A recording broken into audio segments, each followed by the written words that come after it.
আউযুবিল্লাহি মিনাশ শাইতানির রাজিম বিসমিল্লাহির রহমানির রহিম আসসালাতু ওয়াসসালামু আলাইকা রাসূলিল কারীম আম্মা বাদ আলহামদুলিল্লাহি রাব্বিল আলামিন। আমার সামনে উপবিষ্ট যে রোগী সারা বছর এই রোগীটার ঠোঁট ফেটে থাকে, লিপ ঠোঁট, এই ঠোঁট ফাটা, সারা বছর ক্রিম ব্যবহার করে। আমার এই রোগীর কত বছর হলে এরকম সমস্যা আপনার? জ্ঞান হওয়ার থেকে মানে ছোটবেলার থেকে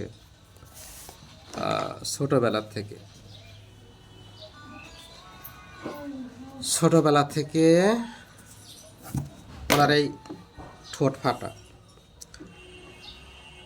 লিপ ঠোঁট ক্রাক ফাটা।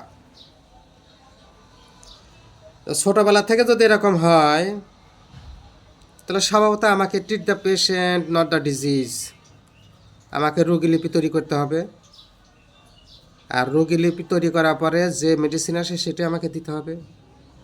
এছাড়া আমার বিকল্প কোনো পথ নাই। আমি রোগীর উপরে নির্ভর করে, শুধু ঠোঁটপাটার উপরে নির্ভর করে আমি ওষুধ দিতে পারবো না, কারণ আমাকে রোগীলিপি তৈরি করা দরকার।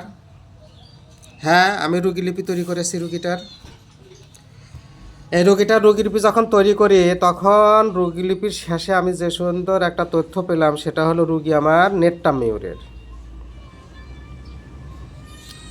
রোগী নেট্টামিউরের কেন আপনাদের সামনে একটু দেখা বুঝাই। আচ্ছা, আপনি আমাকে বলছেন আপনার গরম বেশি, গরম সহ্য হয় না। তা আপনি আমাকে বলছেন যে আপনার ঘাম বেশি।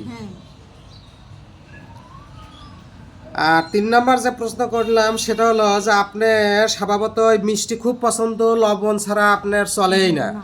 মানে লবণ যদি বেশি হয় তাও পছন্দ, লবণ পছন্দ, মিষ্টি পছন্দ, গরম কাতর, ঘাম বেশি। আপনি আমাকে বলছিলেন যে ডাক্তার সাহেব আমার রাগ খুব বেশি, তাই না? রাগ বেশি, আমার এই রোগীর রাগ বেশি। রাগ তো সহজে কমে না, অনেক সময় লাগে। আমার এই রোগী, আমি জিজ্ঞেস করেছিলাম যে আপনি কি রোদ সহ্য হয়? রোদ কি হয়? সহ্য হয় না। রুটি কি পছন্দ করেন? রুটি পছন্দ করে না। আচ্ছা, গোসলে পানি ঢালতে আপনি আরাম পান? আরাম পান। প্রিয় ফেসবুক বন্ধুরা যারা আছেন, আমি রোগীর জন্য নেট্টামিউর সিলেক্ট করেছি। আচ্ছা বলেন তো, আমার রোগী নেট্টামিউর ছাড়া আর কিছু বোঝা যায়? আর কিছু আসে? কেন্ট রেপার্টরির ফেস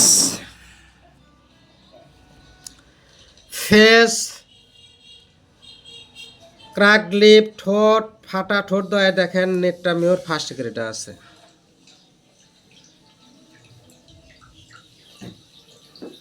আমার রেপার্টরির সাথে মিল আছে। আমার রেপার্টরিতে ফার্স্ট গ্রেডের ওষুধ আছে।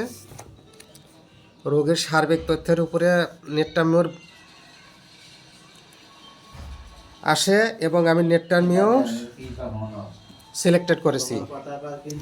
আমি রোগের জন্য নেট্টামিউর 0/1, 0/2 নির্বাচন করলাম।